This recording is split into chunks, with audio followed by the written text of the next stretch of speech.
बिस्मिल्लाहिर्रहमानिर्रहीम।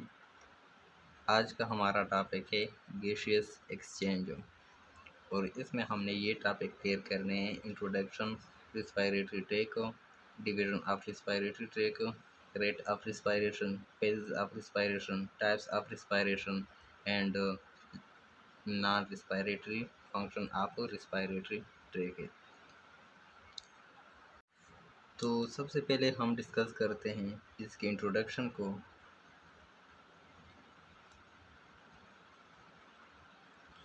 कि gaseous exchanges का क्या मतलब है। तो सिंपल सी बात है, गैसियस एक्सचेंज का मतलब होता है गैसेस का एक्सचेंज करना।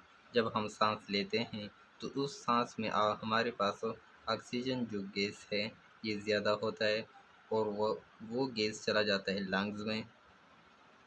लंग्स में ब्लड आता है बॉडी से, और उस ब्लड के अंदर आपके पास कार्बन डाइऑक्साइड गैस ज़्यादा होता है।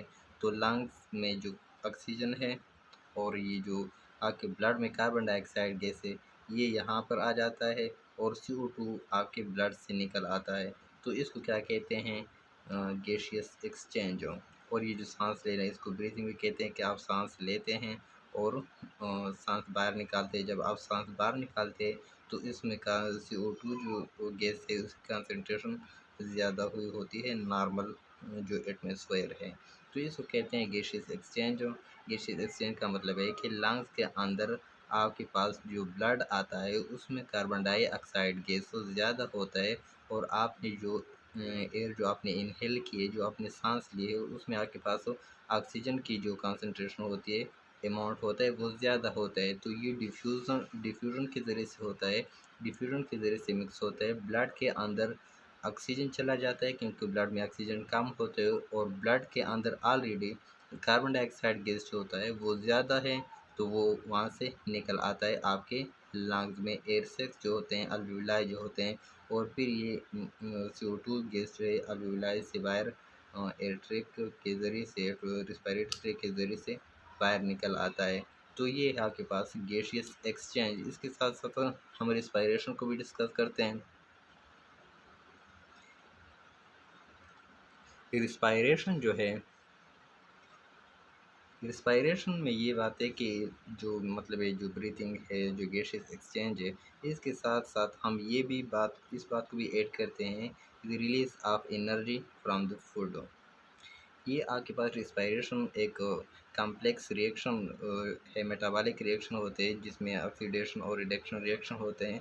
और वहाँ पर आपके पास जो फूड होता है आपकी बॉडी में, जो आप खाते हैं फूड, डाइजेशन के ज़रिए से जब वो ब्लड में चला जाता है और ब्लड से सेल में चला जाता है तो वहाँ पर इस फूड की ब्रेकडाउन होती है मेटाबॉलिज्म के ज़रिए से, और इस फूड से आपके पास एनर्जी रिलीज़ होती है।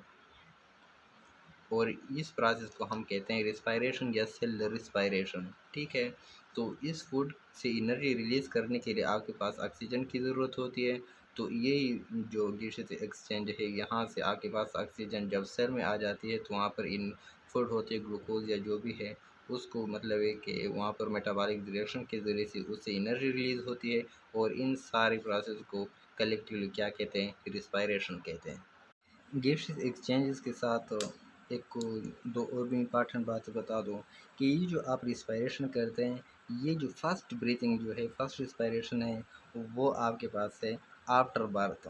आफ्टर बर्थ, जब एक इंसान पैदा हो जाता है उसके बाद वो पहली पहली बार सांस लेता है। पैदाइश से पहले वो सांस मतलब है कि इसी तरह जिस तरह मैंने बताया, लंग्स जिसमें इन्वॉल्व हो, इस तरह सांस नहीं लेता। ठीक है, तो पहली पहली बार वो सांस लेता है तो तब लेता है जब वो पैदा हो जाता है। ठीक है, और आपको पता होगा शायद कि जब बच्चा पैदा हो जाता है तो जब वो पैदा होने के साथ साथ ही वो क्राइंग स्टार्ट, वो मतलब है कि रोना स्टार्ट कर लेता है। तो इसमें भी इसी ब्रीथिंग की जो प्रोसेस वो इन्वॉल्व होते हैं। जब वो ब्रीथ करता है तो पहले इसके लंग जो होते हैं वो मतलब कॉन्ट्रैक्ट सिकुड़े हुए होते हैं। ठीक है, जब वो ब्रीथिंग स्टार्ट कर लेता है तो फर्स्ट टाइम जो आपके लंग्स होते हैं वो जब इस तरह डायलेट होना शुरू हो जाते हैं तो उसी वजह से इसको थोड़ा सा पेन महसूस होता है और उसकी वजह से वो रोना स्टार्ट कर लेता है।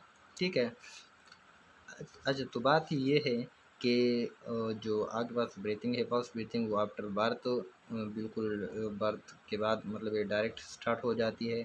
और ये एक कंटिन्यूस प्रोसेस है, ये मतलब ये स्टार्ट होगी, इसकी जो परमानेंट स्टॉपेज है वो एक सूरत में मुमकिन है, और वो है मौत। जब इंसान मर जाते हैं उसके बाद इसकी ब्रीथिंग परमानेंट स्टॉप हो जाती है। अब सवाल ये पैदा होता है कि जब ये आफ्टर बर्थ मतलब ये स्टार्ट होती है ब्रीथिंग लंग्स के ज़रिए से, तो बिफोर बर्थ पैदा होने से पहले ये किस तरह सांस लेता है, ठीक है। तो वहाँ पर एक स्ट्रक्चर है प्लेसेंटा जिसको हम कहते हैं प्लेसेंटा। ये आपके पास एक कनेक्शन पैदा करते जो जो माँ है, मदर है, और जो बेबी है उसके अंदर एक कनेक्शन है, और इस कनेक्शन को क्या कहते हैं, प्लेसेंटा कहते हैं। और इस प्लेसेंटा की मदद से मदर की बॉडी से मदर की बॉडी और बॉडी में आपके पास ब्लड से ऑक्सीजन, और ऑक्सीजन के साथ साथ जो न्यूट्रेंट है वो वहाँ कर बॉडी से आते हैं। ऑक्सीजन प्लस न्यूट्रेंट जो उसको ज़रूरत है, जो फूड है वगैरह, वो वहाँ मदर से आते हैं बेबी में।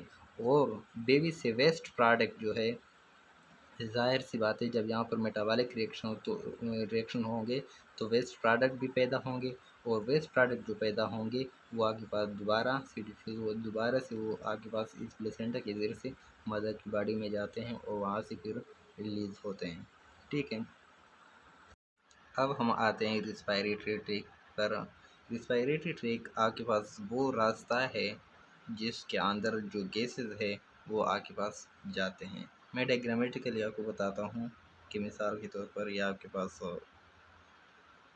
नाक से है, और ये आपके मौत से है, और यहाँ पर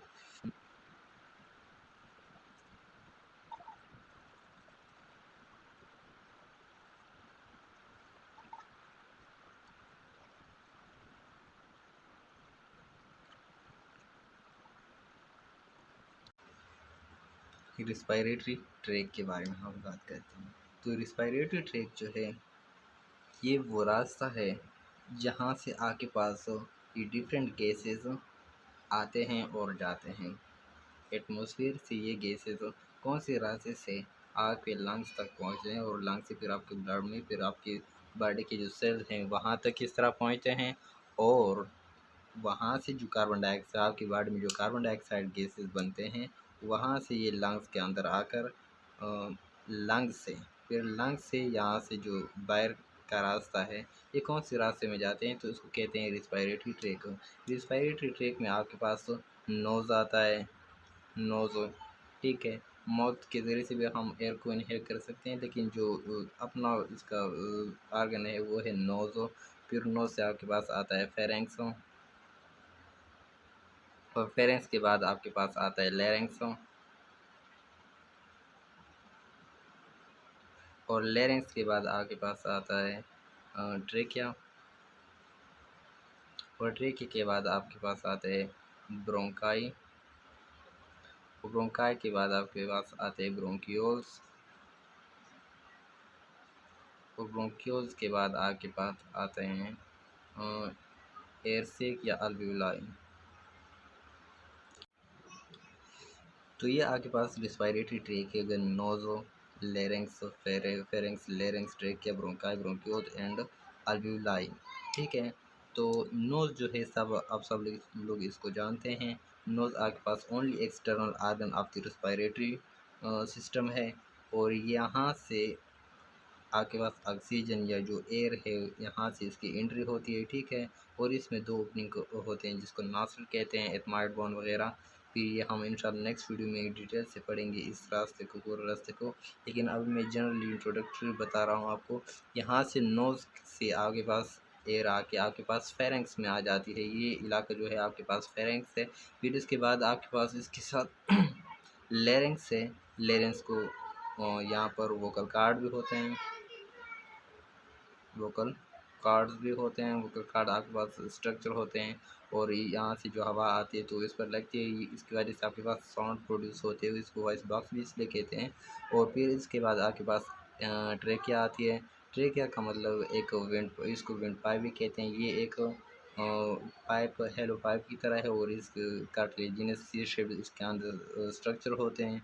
और उसके जो निचला इसका पोर्शन है वो डिवाइड हो जाते हैं टू पाइप में यहाँ पर डिवाइड होते हैं, और ये जो दो पाइप आपके पास बन जाते हैं इसको कहते हैं ब्रोंकाई। सिंगुलर पाइप की अगर हम बात करते हैं तो इसको कहते हैं ब्रोंकस, अगर हम दोनों की बात करते हैं तो इसको कहते हैं ब्रोंकाई। ठीक है, ये जो इसकी पहली डिवीज़न है ट्रेकिया जो डिवाइड होता है, तो ये आपके पास जो ब्रोंकाई बनते हैं इसको कहते हैं प्राइमरी प्राइमरी ब्रोंकाई। क्या कहते हैं? Primary bronchi. ठीक है, ये पहली जो डिवीज़न होती है। फिर ये जो प्राइमरी ब्रोंकाई जो है ये जब डिवाइड होते हैं तो इसको कहते हैं सेकेंडरी ब्रोंकाई। ठीक है, और सेकेंडरी जो डिवाइड होते हैं तो इसको कहते हैं टर्शरी ब्रोंकाई। और मैं आपको बताता जाऊँ कि जो आपके पास राइट लंग होती है, ये आपके पास राइट लंग है। राइट लंग जो होती है वो आपके पास थोड़ी सी बड़ी होती है, और जो लेफ़्ट लंग होती है वो आपके पास थोड़ी सी छोटी होती है। लेफ़्ट लंग जो है वो छोटी इसलिए होती है कि वहाँ पर आपके पास हार्ट की पोजीशन थोड़ी सी इस तरह है कि फिर ये आपके पास छोटी है। और ये जो टर्शियरी ब्रोंकाई जो है आपके पास राइट लंग में अबाउट 10 नंबर है इसके, और इसमें लेफ्ट में आपके पास इसके नंबर 8 हैं। 8 टर्शियरी ब्रोंकाई इसके अंदर है, और फिर ये डिवाइड एंड रीडिवाइड होते हैं। फिर आखिर में इसके टर्मिनल ब्रोंकाई और एंड इसकी होती है आपके पास अल्वियोलाई पर। ठीक है, ये आपके पास डिवाइड हो गए और इससे आपके पास बन गई प्राइमरी ब्रोंकाई। फिर ये डिवाइड हो गई, इससे बनते हैं सेकेंडरी ब्रोंकाई, और फिर ये सेकेंडरी ब्रोंकाई जब डिवाइड होती है तो इससे बनते हैं आपके पास टर्शरी ब्रोंकाई। मैंने बताया कि लेफ्ट लंग जो है वो साइज में थोड़ी सी छोटी है, स्मॉल है, तो इसकी वजह से इसके अंदर टर्शरी ब्रोंकाई की जो नंबर है वो 8 है। मतलब इसके अंदर 8 टर्शरी ब्रोंकाई है, और इसके अंदर राइट जो लंग है इसका 10 टर्शरी ब्रोंकाई होते हैं। ठीक है, फिर ये डिवाइड और इसकी ये जो बहुत छोटी मतलब इनकी जो डायमीटर है वो जब स्मॉल हो जाते हैं अबाउट 1 mm तक, जिसको हम कहते हैं ब्रोंकियोल। ठीक है, और इसके बाद ये ब्रोंकियोल भी डिवाइड होते होते आखिरकार ये एंड होते हैं एड्स अल्वेओलाई या एयर सेक पर।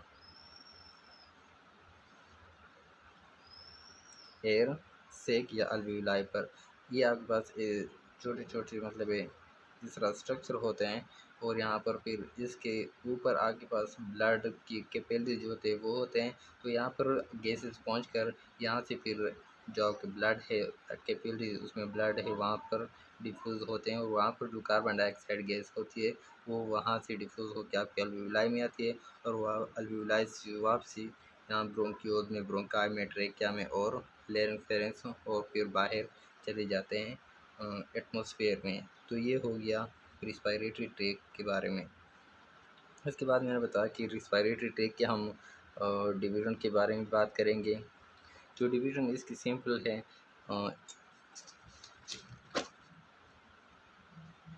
डिवीज़न ऑफ रिस्पायरेटरी ट्रैक जो है वो सिंपल सी बात है। एक कहते हैं अपर रिस्पायरेटरी ट्रैक और अपर रिस्पायरेटरी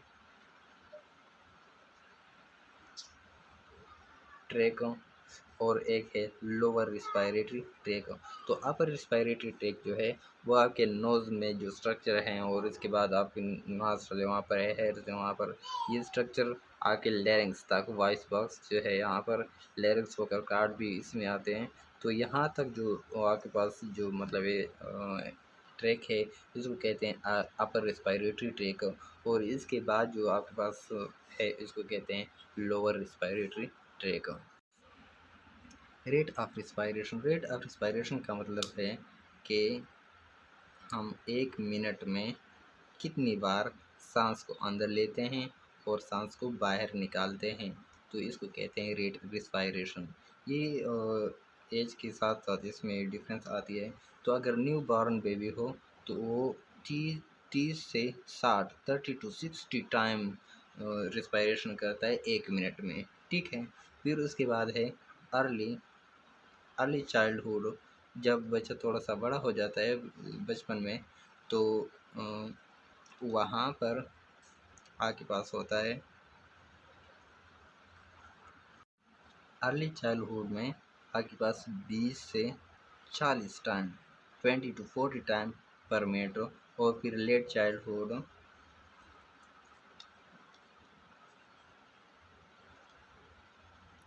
यहाँ पर आपके पास 20 से 25 टाइम 20 to 25 टाइम पर मिनट, और इसके बाद जब मतलब एडल्ट बन जाता है, जब बिल्कुल बड़ा हो जाता है, बालिग हो जाता है, तो वहाँ पर आपके पास 12 to 16 टाइम पर मिनट आपकी रिस्पायरेटरी रेट होती है। तो न्यू बॉर्न में आपके पास 30 to 60 पर मिनट है, लेट चाइल्डहुड अर्ली चाइल्डहुड में 20 to 40 पर मिनट है, लेट चाइल्डहुड में 20 to 25 है, मेरे ख्याल में ये 15 to 25 है, और एडल्ट में आपके पास 12 to 16 टाइम पर मिनट है। फिर उसके बाद है phases of respiration. Phases of respiration phase of respiration 2 phases है, एक को कहते हैं इंस्पायरेशन और एक को कहते हैं एक्सपायरेशन। इसको इनहेलेशन और इसको एक्सहेलेशन भी कहते हैं।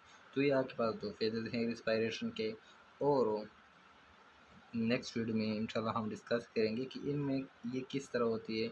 ये आगे का इंस्पायरेशन का मतलब होता है कि ऑक्सीजन या जो एयर है वो आपकी बॉडी में जब जाती है, जब आप ऑक्सीजन को या एयर को टेक इन के जब वो आपकी बॉडी में अंदर जाती है, जब आप सांस अंदर लेते हैं तो उसको कहते हैं इंस्पायरेशन।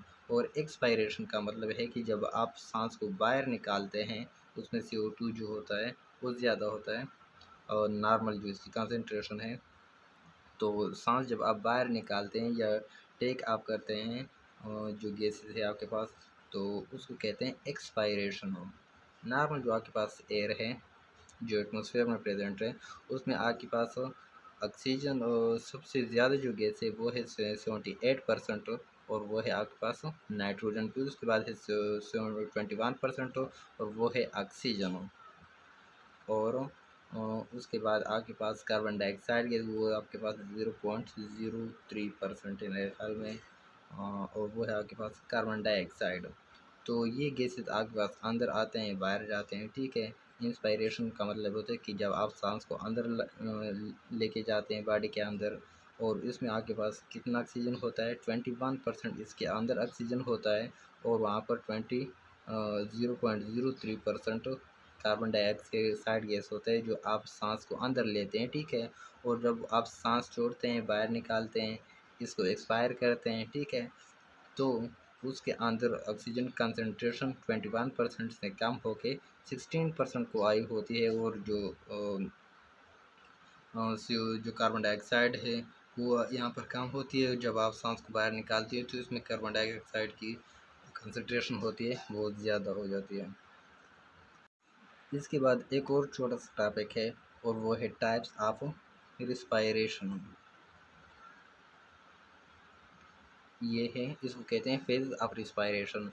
और अब हम डिस्कस कर रहे हैं टाइप्स ऑफ रिस्पायरेशन। ये मैं सिर्फ आप लोगों को नाम बता रहा हूँ, बाकी इंट्रोल इसको डिटेल में बाद में हम डिस्कस करेंगे। तो टाइप ऑफ रिस्पायरेशन में आपके पास दो टाइप्स हैं। एक को कहते हैं एक्सटर्नल रिस्पायरेशन। एक्सटर्नल रिस्पायरेशन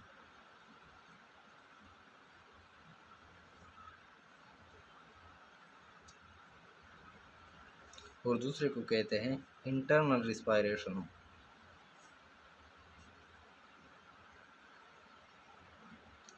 ठीक है। एक्सटर्नल रिस्पायरेशन का मतलब होता है एक गैसेस एक्सचेंज, जो आपके पास गैसेस एक्सचेंज होते हैं लंग से ब्लड में।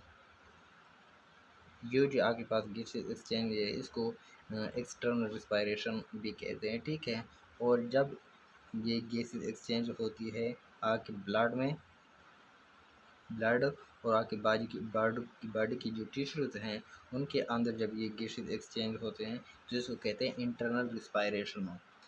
एक्सटर्नल रिस्पायरेशन जब हम सांस लेते हैं, सांस चली जाती है हमारे लंग्स में, और लंग्स से आपके पास जो ऑक्सीजन है वो चले जाते हैं ब्लड में आपके पास कार्बन डाइऑक्साइड गैस होता है डीऑक्सीजनेटेड ब्लड में, तो वो आपके पास आ जाती है लंग में। तो यहाँ जो रिस्पायरेशन है इसको कहते हैं हम एक्सटर्नल रिस्पायरेशन।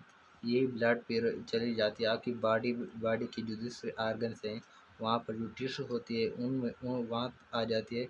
ये इस ब्लड के साथ जब ऑक्सीजन मिल जाती है तो ये ऑक्सीजनेटेड ब्लड बन जाता है, और ये ऑक्सीजनेटेड ब्लड हार्ट में चले जाकर वहाँ से पंप होके जब बॉडी में आती है तो यहाँ ब्लड से आगे पास ऑक्सीजन चले जाते हैं टिश्यूज़ में, और टिश्यू के अंदर जो कार्बन डाइऑक्साइड गैस है वो वापस आपके पास ब्लड में आ जाते हैं। तो यहाँ पर जो रिस्पायरेशन है, जो गैसेस एक्सचेंज है, जिसको कहते हैं इंटरनल रिस्पायरेशन। लंग और ब्लड के दरमियान जब गैसेस एक्सचेंज उसको कहते हैं एक्सटर्नल रिस्पायरेशन, और आपके इंटरनल रिस्पायरेशन में आपके ब्लड और जो बॉडी टिश्यूज़ हैं वहाँ जब इसकी गैसेस एक्सचेंज होती है तो इसको कहते हैं इंटरनल रिस्पायरेशन।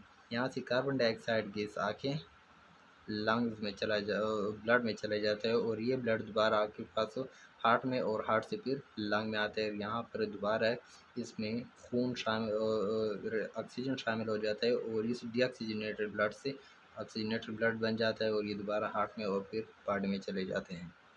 तो ये है आपके पास टाइप्स ऑफ रिस्पायरेशन। नेक्स्ट जो टॉपिक है वो है non respiratory function.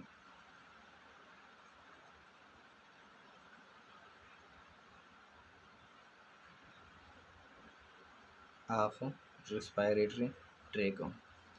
Respiratory track की जो नॉन रिस्पायरेटरी फंक्शन है वो क्या है? प्राइमरी जो इसका फंक्शन है वो तो इसका मतलब सांस के लिए रास्ता प्रोवाइड करना, पाथ प्रोवाइड करना, कि वो जिस तरह मैंने यहाँ पर डायग्रामेटिकली आपको बताया भी कि यहाँ के पास एयर ट्रैक है, यहाँ के पास क्या है, एयर ट्रैक है, और यहाँ से आपके पास गैसेस इंटर होके यहाँ लंग्स में आते हैं, और लंग्स से दोबारा फिर आपके पास बाहर आते हैं। तो ये एक पाथ, एक रास्ता मुहैया करते हैं। तो ये इसका प्राइमरी फंक्शन है, ठीक है। ऐसे कोई फंक्शन इसके है या नहीं है जो आपके पास रिस्पायरेटरी फंक्शन न हो, तो बिल्कुल इसके अंदर है। रिस्पायरेटरी नॉन रिस्पायरेटरी फंक्शन इसके रिस्पायरेटरी ट्रैक के हैं। तो ऐसे फंक्शन जो कि रिस्पायरेटरी फंक्शन ना हो उसको कहते हैं non respiratory function of the respiratory track. वो जो रास्ता है उस रास्ते के और कुछ इस तरह एडिशनल फंक्शन है जिसको हम नॉन रिस्पायरेटरी फंक्शन कहते हैं। और इसमें आगे पास पहले आता है ऑल्फैक्शन। ऑल्फैक्शन आपकी मतलब जो नोज़ है वहाँ पर कुछ आपके पास सेल ऑल्फैक्टरी सेंसेस, वहाँ पर ऑल्फैक्टरी रिसेप्टर लगे होते हैं, और इसका मतलब है सूंघना किसी चीज़ की जो खुशबू है, बदबू है, उसको जो आपको पता चलता है, तो वो है आपके पास सेंस ऑफ स्मेल, जिसको कहते हैं ऑल्फैक्शन। तो ये आपके पास एक एडिशनल फंक्शनल है, ठीक है। दूसरा है prevention of dust. Prevention of dust का मतलब ये है कि जब हम सांस लेते हैं तो उस सांस में आपके पास डस्ट भी उसमें होते हैं, स्मोक, इसमें माइक्रोब भी होते हैं, तो उनको रोकना होता है। और उसके रोकने में जो आपकी रिस्पायरेटरी ट्रैक है उसका काफ़ी मतलब रोल है। आपके नाक में बाल होते हैं, वो इनको कैप्चर करते हैं। ट्रैके में आपके पास सीले वगैरह होते हैं, तो उसको कैप्चर करते हैं, इसको ट्रैप करते हैं, वो आपके लंग्स तक नहीं पहुंचते। तो ये इसका एक और एडिशनल फंक्शन है।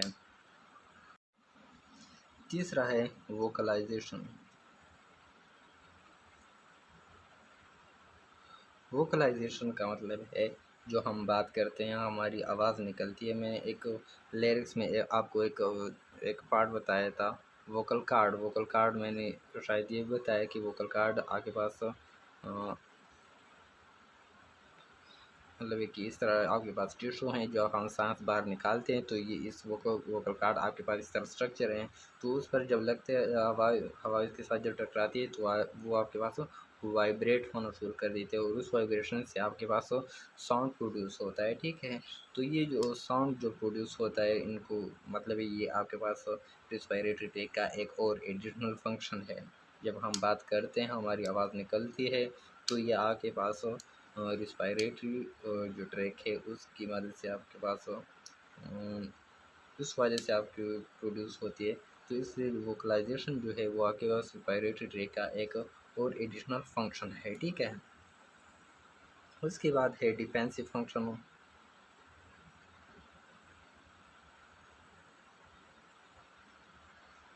डिफेंसिव फंक्शन जब मतलब है कि आपकी ट्रेकिया में फॉर एग्जांपल कोई चीज़ चली गई, ठीक है, आप खाना खाते हैं या पानी पीते हैं या कोई और इस तरह चीज़ें है वो आपकी ट्रेकिया में, तो आपको एकदम से कफ आ जाता है, मतलब आप ज़ोर से आप खांस आपको आ जाती है।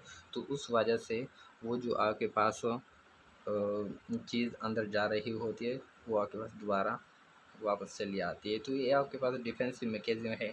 इसके अलावा स्नेजिंग में भी कुछ इस तरह होता है, और इसके अलावा आपके पास हार्मोन्स कुछ केमिकल प्रोड्यूस होते हैं जो आपके पास डिफेंसिव मैकेनिज्म में उसका अपना रोल होता है, ठीक है। तो ये आपके पास एक और एडिशनल फंक्शन है डिफेंसिव मैकेनिज्म। और पांचवा जो है वो है बैलेंस या regulation of water. Balance of water या वाटर रेगुलेशन भी हम कहते हैं। वाटर भी के लोग टेम्परेचर का भी साथ डिस्कस करते हैं। Temperature, water and temperature. तो वाटर एंड टेम्परेचर का किस तरह रोल है रेस्पिरेटरी ट्री का। जब हम सांस बाहर निकालते हैं, जब सांस हमारी लंग्स से बाहर आती है, तो वो सांस अगर आपने कभी फील किया हो वो आपके पास वार्म होती है, वो गर्म सांस होती है, ठीक है। तो इसका मतलब है कि इस सांस के साथ आग के साथ साथ आग की बॉडी से टेम्परेचर भी बाहर निकलता है। तो इसलिए हम इसको कह सकते हैं कि ये आग के पास रेगुलेट करता है बॉडी टेम्परेचर को। बॉडी में तो आपके पास बार बार टेम्परेचर मतलब है कि मेटाबॉलिक रिएक्शन के ज़रिए से वहाँ पर टेम्परेचर बनता है। तो जो मतलब है टेम्परेचर आपके पास बाहर निकलता है, तो इस वजह से टेम्परेचर रेगुलेशन भी हम इसको कह सकते हैं, ठीक है। और इसी तरह वाटर भी है। जब हम सांस निकालते हैं तो उसमें गैसेस फॉर्म में आपके पास वाटर भी होते हैं। जब हम किसी शीशे आईने के सामने खड़े हो जाते हैं, वहाँ पर अपना मुँह उस आईने के करीब करके सांस जब बाहर निकालते हैं तो वो आपको पता होगा वो आईना गीला हो जाता है। तो इसका मतलब है कि जो हम एयर को एक्सपायर करते हैं, एक्सपायरेशन करते हैं, तो उसमें आपके पास टेम्परेचर के साथ साथ वाटर भी है। तो इसलिए हम कहते हैं कि आपके पास रेगुलेट करता है वाटर एंड टेम्परेचर को, ठीक है।